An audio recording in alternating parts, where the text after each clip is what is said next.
Welcome to the Friday Everyday Podcast. This is where we share and explore how to design a thriving business and lifestyle so that we can live the lives we've always wanted to have right now. It's where strategy meets energy work. It's where we'll unpack how to build a business that works for you and we'll make it tangible and actionable. I'm Jodi an online business coach, and my mission is to help you grow and scale your online business to create time freedom so that you can spend more time doing the things you love with the people you love. And I'm Brian DeCastro. As a holistic health practitioner and Reiki master, my part in this mission is to provide self-care support and spiritual guidance to business owners who are shifting to align with their next level way of being. So come and join us here where every day feels like Friday and the vibe is fun, inspiring, and real. Just sit back, relax, and enjoy. This moment is yours and you have earned it. This is the Friday Everyday Podcast. All right, welcome everybody to the Friday Everyday Podcast. Today we're talking about building relationships through live events. This is such a great topic because it is at the core, the foundation of how we build our business. And I think it's one of the things that online entrepreneurs miss the most. Yeah, I found that prior to going online, I had taken for granted when I was going to a physical space to work with clients. I'd forgotten what it was like just to step into the room or step into the studio, say hi to the person at the front, say hi to other members, and just have some chit chat and all that stuff prior to getting even started with their day and all the nuanced things that happen in between. When I went online, I realized how abruptly sessions will just end, and then all of a sudden you're alone by yourself in front of your computer. So there's Yeah. there's a definitely a different experience.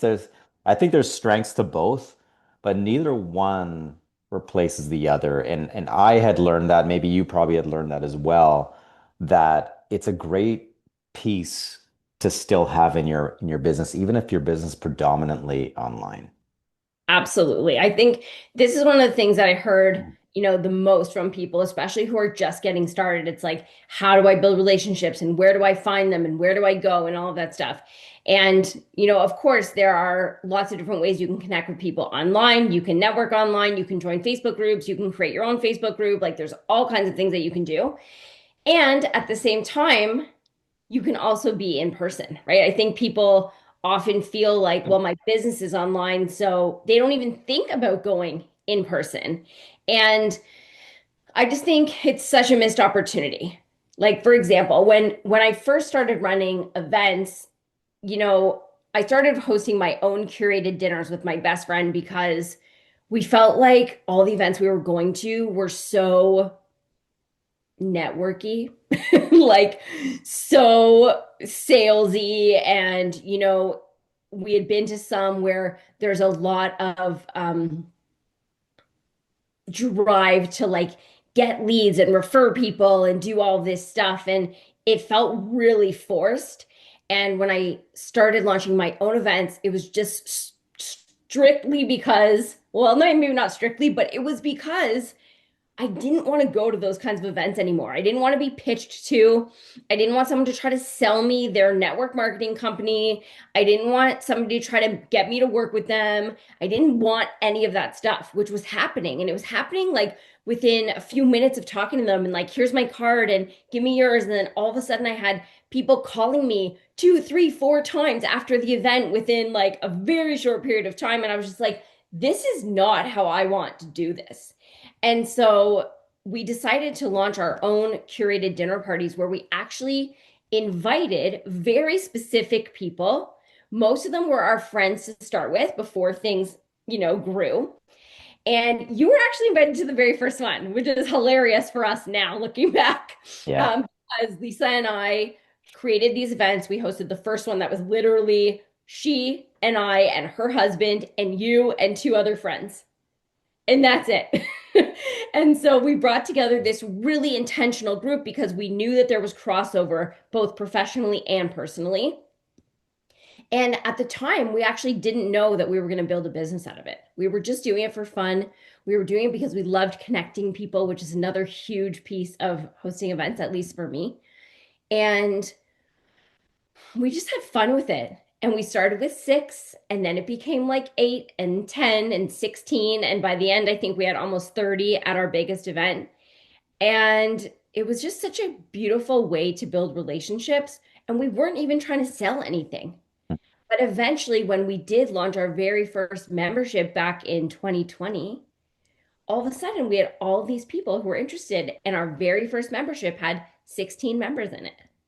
Yeah, I feel like um, not only do you get to have like that different kind of energetic exchange that happens in person, um, and there's also the fulfillment piece, even as a host, right? As someone who's delivering or facilitating the event.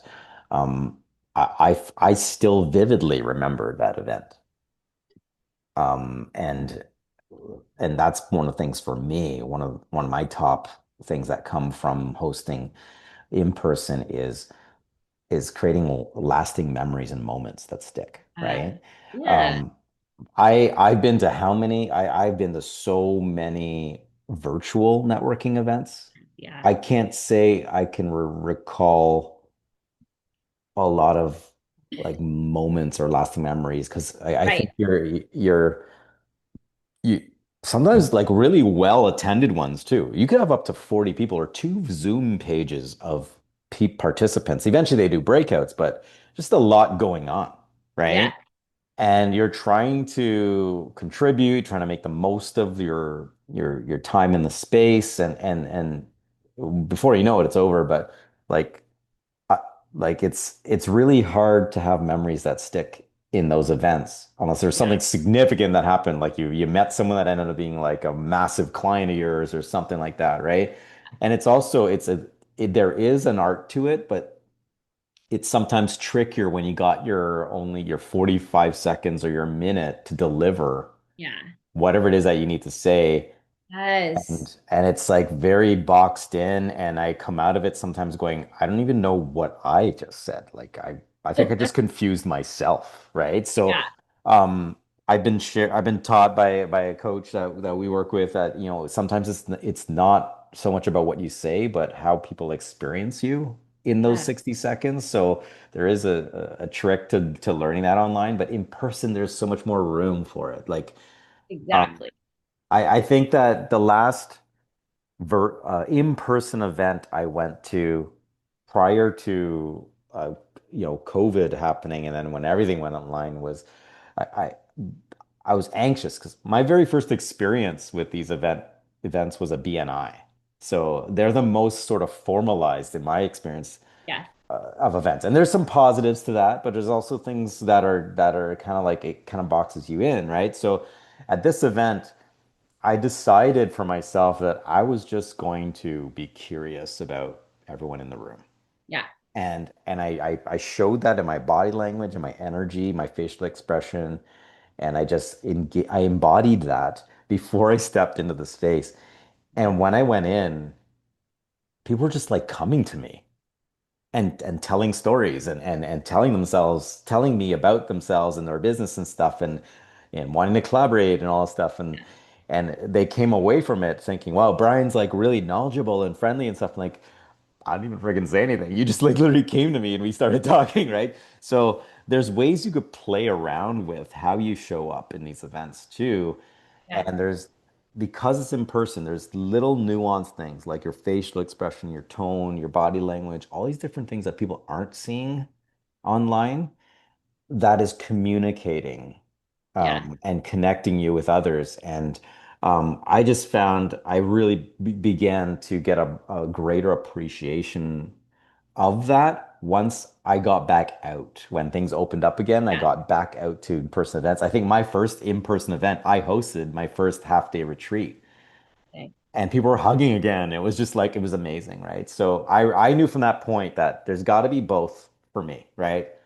Both Absolutely. online and in person, they both have different benefits. So um that's a huge one for me, and it is just refreshing to kind of get away from the familiar desktop space and all Yeah. that stuff too and just get out there, right? Yeah, for sure. I think there's like a few things that come to mind when we talk about like actually hosting, right? And then going is a whole other story. But when you're hosting, at least for me, there's that fulfillment layer, there's the helping others make connections, right? Like people who you know are going to resonate with each other, people who you know might be going through the same thing, or maybe one did and one's going through it now, and connecting them. Like I love being that connector and being like, hey, you should talk to this person, right, who I know is going to get you.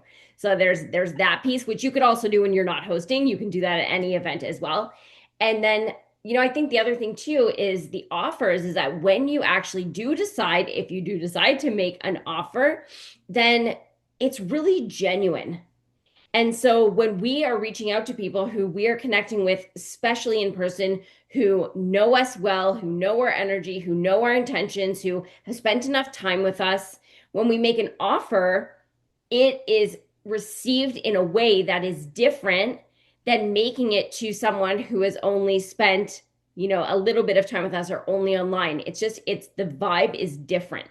And there's a level of the relationship with these people where it makes it so much easier for us to invite people because they know that we're genuinely trying to help them. We're not trying to force a sale. We're not trying to steal their money, and we're not trying to like Oof. do any of that salesy stuff. We're genuinely doing it because we want to help them, and we've purposefully created these offers that we know are going to do that.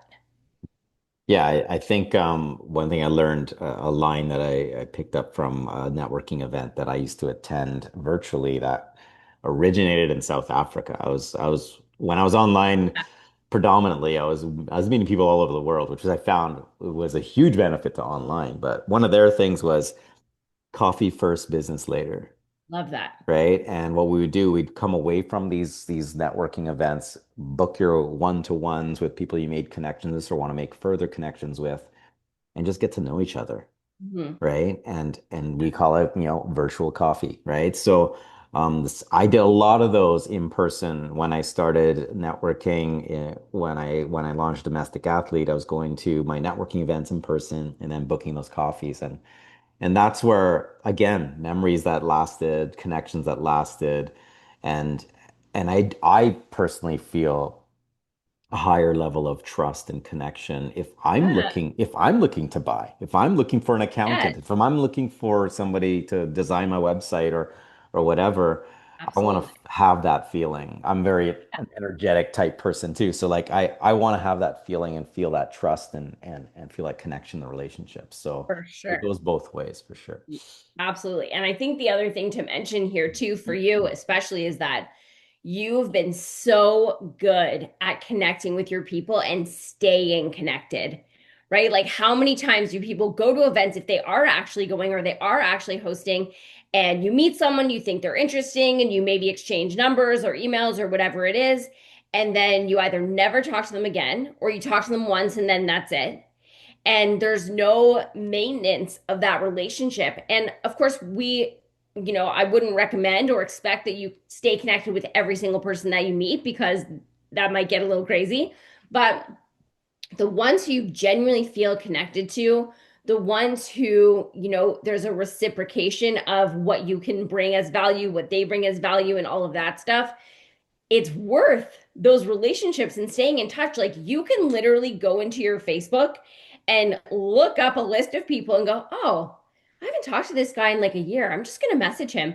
And you just message him and they all message you back. Yeah. And it's Yeah. because you were so intentional about staying connected to these people and giving a shit about them and caring what's going on with them. And most of the time, I mean, maybe all the time, your intention is is just to connect with them. It's not about the sale. It's like if the sale comes and if there's something that makes sense for them that we're offering or you're offering or whatever it is, cool. But it's never your intention, which I think is also a big mistake that people make when they're connecting, whether it's online or in person, is that they connect with the intention of sales. Yeah. And they need to be connecting with the intention of connecting and just getting to know somebody, and the sale can come later. Yeah, for sure. I found that whether I was sharing or enrolling anyone in an opportunity that I had or an opportunity for them that I'm not necessarily even hosting. A Yeah. lot of those big step decisions that they made came from potentially a number of nature hikes we went on, or meeting at the park, or a coffee shop, or whatever. And it was potentially a number of connections, a number of meetups that we've done, whether in small group, one-to-one, or whatever. And then you just ask, "Hey man, are you interested in this thing? Like it's coming up soon." Yeah, like let's look at the information, the details, and let's take a look, right?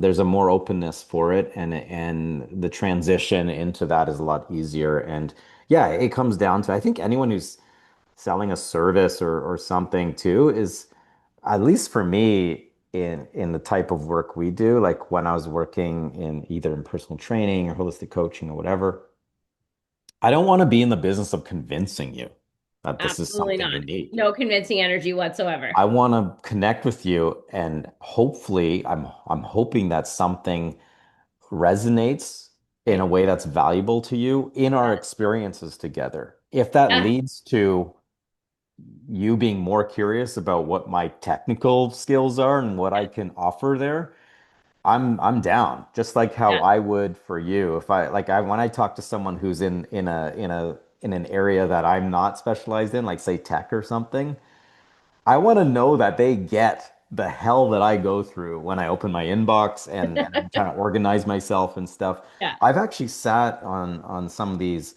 virtual sales calls where they're trying to sell me a coaching program and a platform.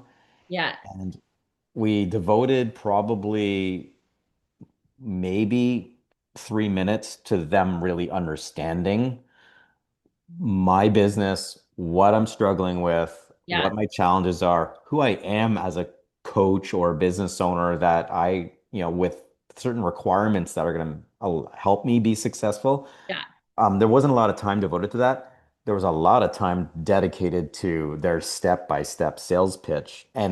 and leading me to that giant, price presentation where I feel like I just want to Yeah. dive off the screen. I don't even want to, Totally. and that's the last feeling you want, right? So, Yeah.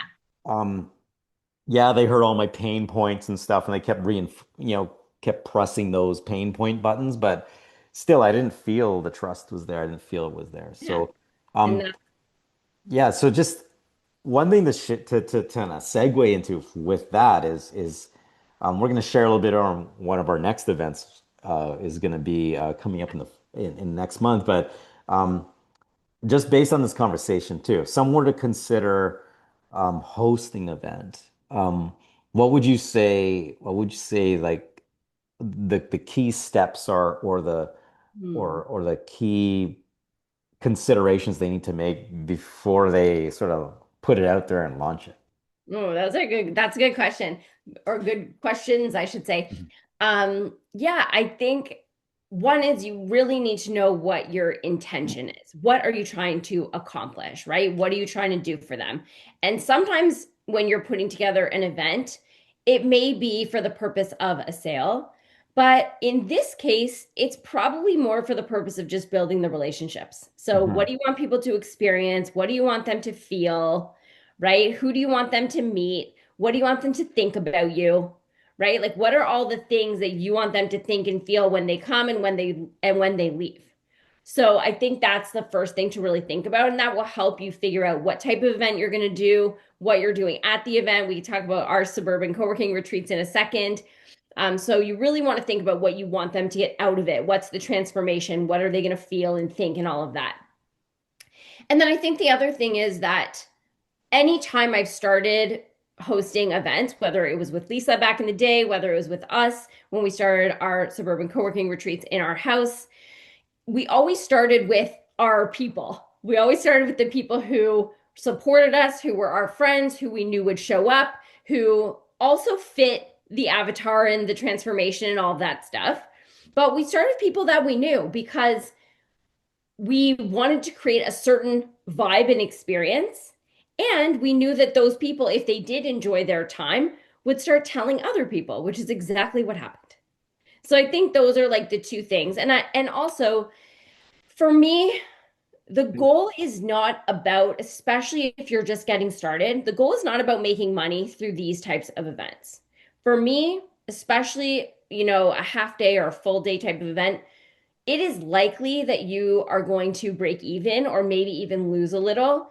And I think it's okay. To me, it's like what they would call a loss leader, where you're spending the money or you're putting in the effort and you're putting in the time to make something happen, to create an experience so that there's a return at another point, right? Like the goal right now is to build the relationships. And then that something's going to happen down the road from building that relationship, but we're going into it with the intention of building the relationship first, the sales second, and not necessarily the other way around. And so I think that this is again, a really important piece about, deciding what you're charging and if you're doing tickets at all, or if it's going to be free, or if it's higher, lower, whatever it is, right? I think that is a piece that people get stuck on. And honestly, I think that the return that you get on an event, even when you run it for free, the return that you get is tenfold with the relationships that you build, and then eventually the right people will come into your offers as well.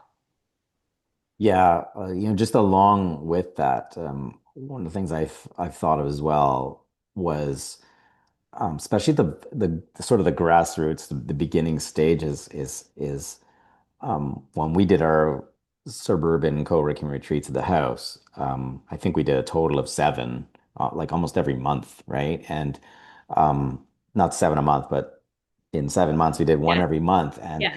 but we also asked ourselves for the first one because we were sitting on the couch talking about it, and then we're like, "Oh, this is a great idea! Like, how fast can we do this?" Yeah. So when we pressed ourselves a little bit, challenged ourselves to deploy this as soon as possible, it's like how much marketing at an absolute minimum do we require? And then we're like, okay, so we have this much time. If we sold tickets, or do we need to sell tickets, or what is the cost of it, right? That sort of thing. Manage a little bit of cost, but then like how quickly can we get it together? Because the sooner you get into it, the sooner you get feedback, sooner you get a taste of the experience and decide if you want to do it again or not, Yeah. or the things you want to add to it. The other thing too is what I learned from my first half day and my full day retreat that I did with two other coaches was, um, we learned how much content we actually needed. And Hmm. quite often we were over prepared Yeah. in content because the content comes with the participants as well, and the conversations and connections that are happening on the sidelines, right? So that Yeah. was one thing to consider. One thing is location too. Like my thing might be, do you want this outdoors or indoors? Yeah. Do you want it local? Do you have a specific location that you're maybe going to rent at, or is this at a park? Is this like one of my very first Yeah. events was I was hosting trail walks, Love it. and obviously no costs. A lot of people go to this one Yeah. trail anyways. It's a beautiful trail, and Yeah. I did a little circle up in the beginning to everyone introduce themselves, and then we just head out. And I said, walk at your pace, but just try to be with at least one other person, Yeah. right? And Love I that. gave a little bit of, I give a little bit of instruction, and we'll meet you guys at the end. We'll circle up before we leave, right? Yeah. So, visualize the experience would be another one. Is like walk yourself through it. Like if you were a participant, how would you want to come away from that experience, provided the context and the intention of the event. Um, Another one is once people start signing up, if you can allow enough time for it, gain feedback Hmm. from them. What would you like to come away with? Great one. Because then that might help you build your activities and Yeah. your breakouts or whatever it is, the conversations that you want to have. You can get a head start, right? On so you can be ready for them, right? Yeah. And then finally, like as far as the financial side of things, is like, is this going to be a reoccurring event? Or is it going to be a quarterly or a one-off, whatever it is?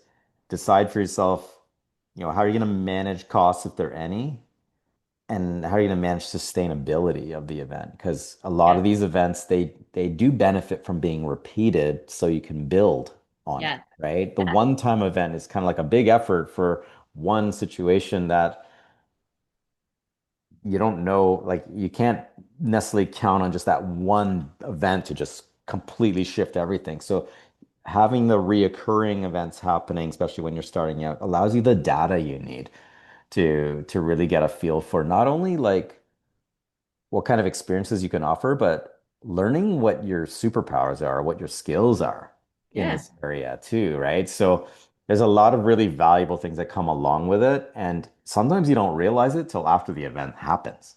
Yeah. Like, wow, if we didn't, what was it?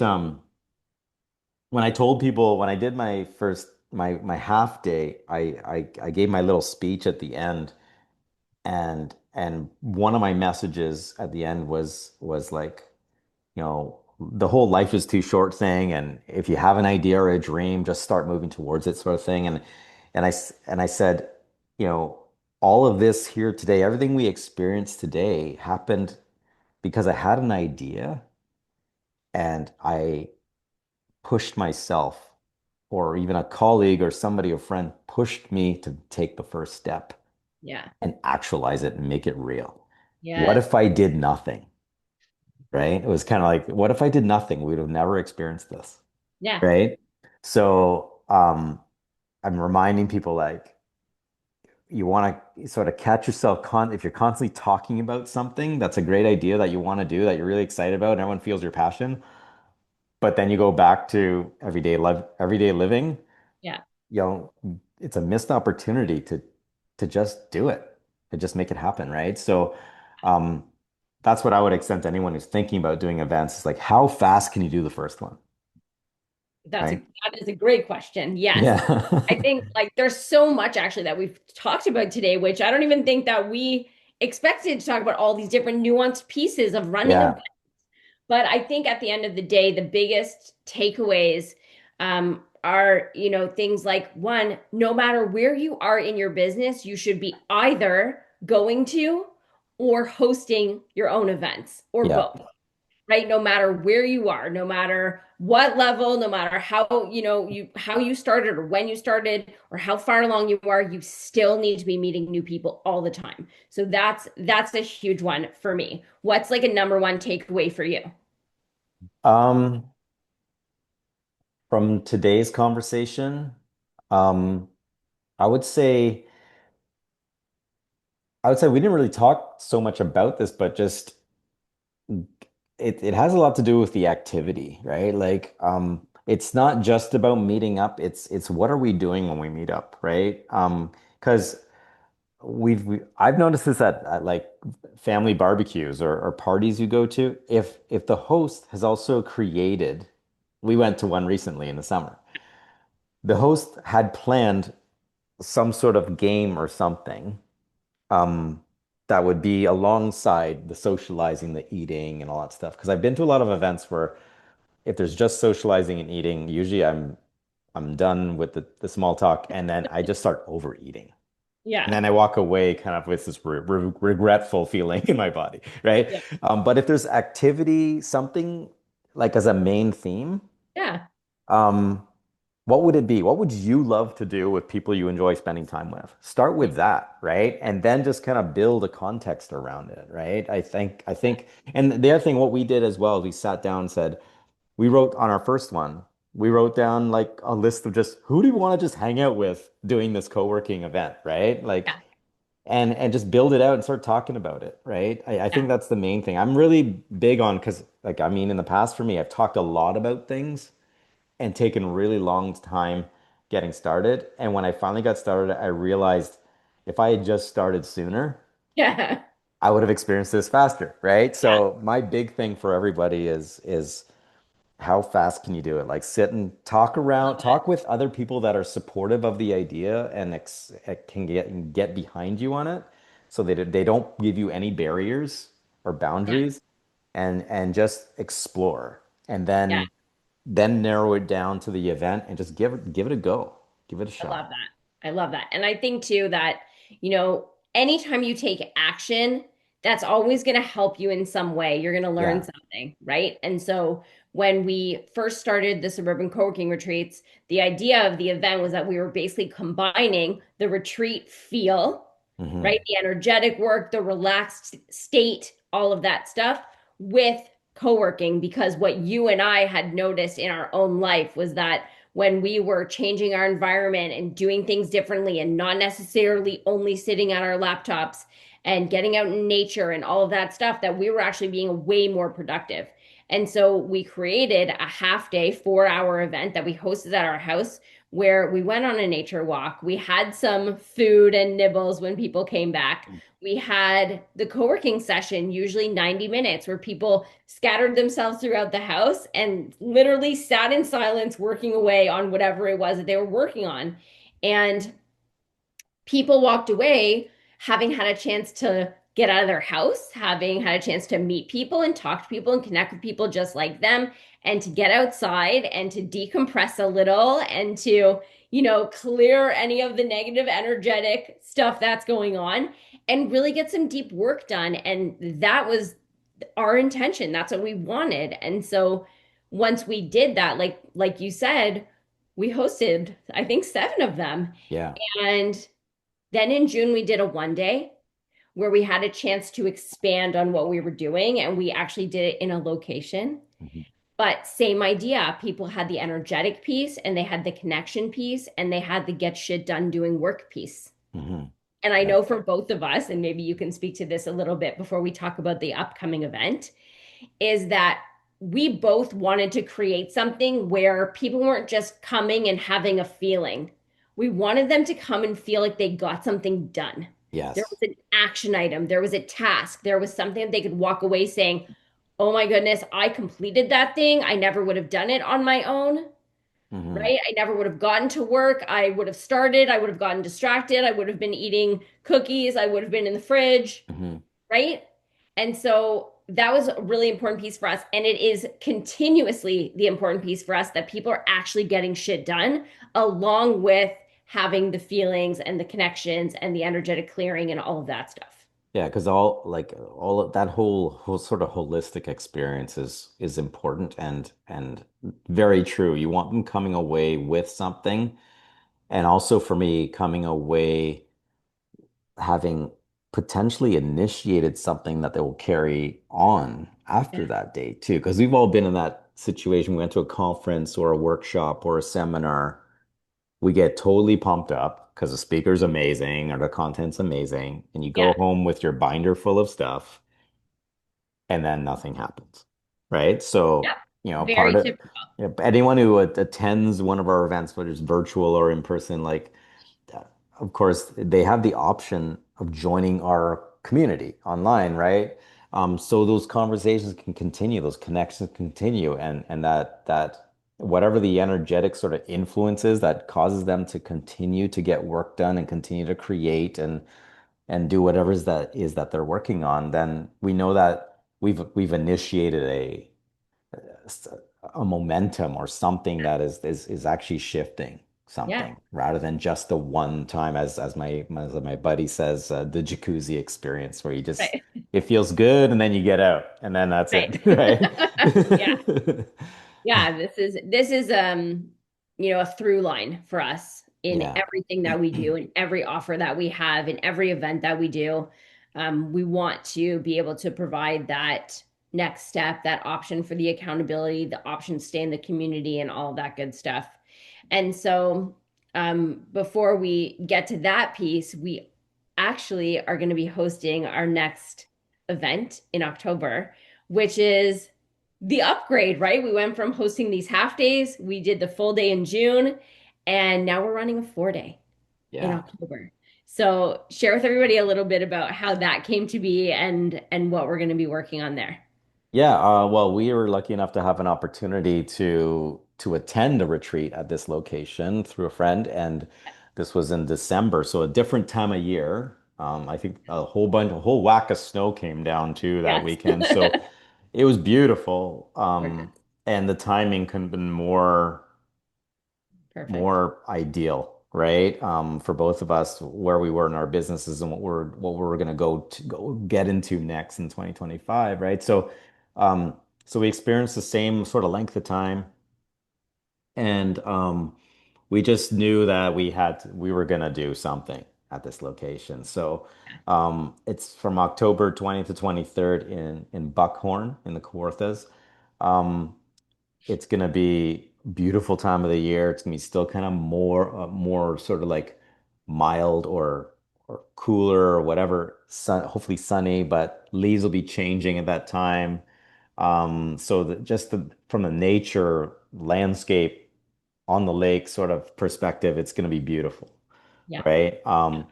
We're inviting out people that have businesses or they're people in our space, coaches, service providers, business owners, looking to build on what they've created or even up level.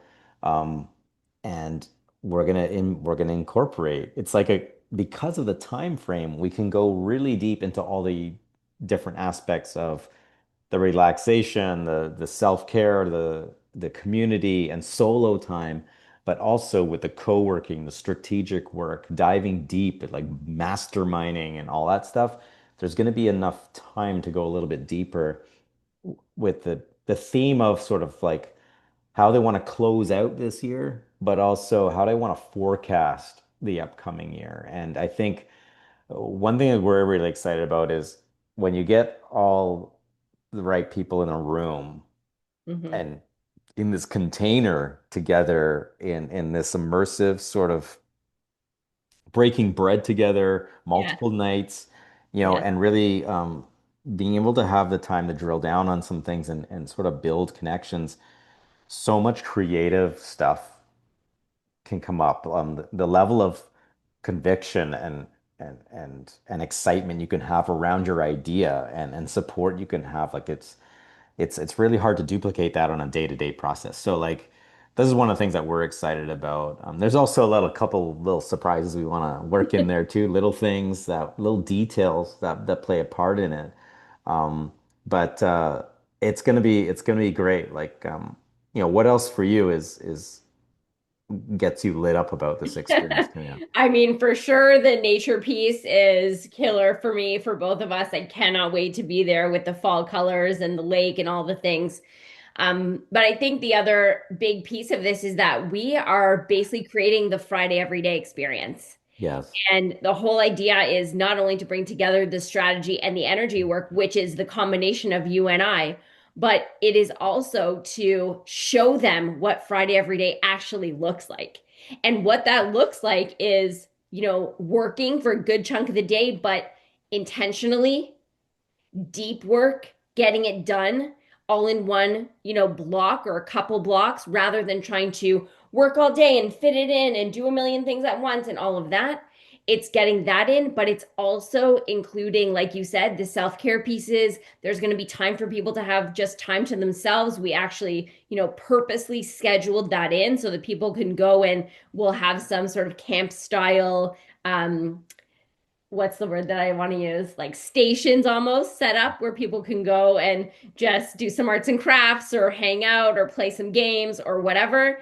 And the whole idea is to show everybody not only to work on the strategy piece and the energetic piece, but to really show people what it feels like and looks like to live your Friday everyday life, Yeah, right? which To is be able funny. to What's go ahead. funny about it is it's like from Monday to to Wednesday. So it's literally experiencing Friday every day in the beginning of the week, right? Yes. So we can sort of celebrate that and experience that as well. Because like when they're heading home, it's like one day and it actually is Friday after that. Yeah. So it's like we just experienced it yesterday. Like Yeah. we did a little bit of work from home, and then we went to one of our favorite spots along the lake, just a half an hour from here, had a light lunch, and we worked, and it was a beautiful day out, and yeah, that was Monday, Yeah. And that right? was So the perfect example, right? Like we knew we still had more work to do.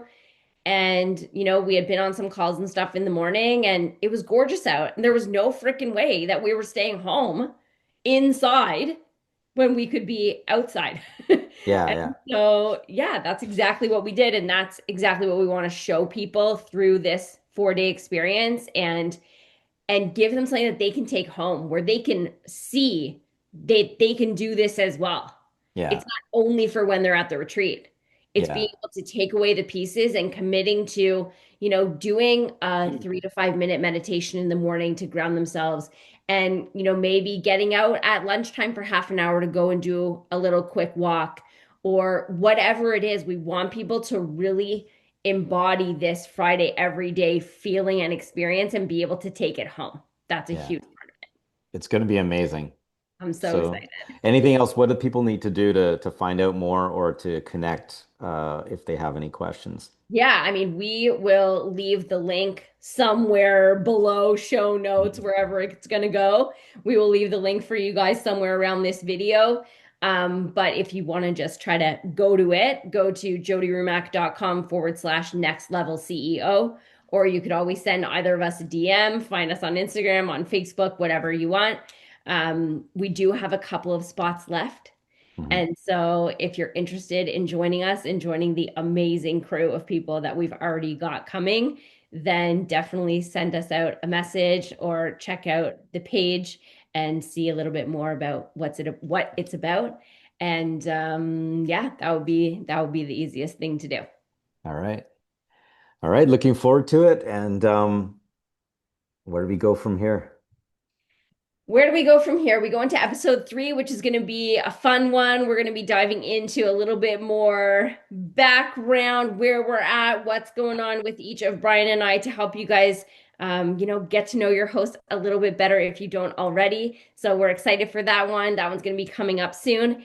And I think that's it. I hope this was helpful for you guys. We hope that you are really thinking about either going or hosting your own events now and really seeing how you can build really amazing relationships through this event piece outside of being online all day, staring at your computer all day, being on Zoom. There is a world out there, and it is yours for the taking to go and connect with some amazing people. Let's do it. All Till right. next time. See you guys. Happy Friday.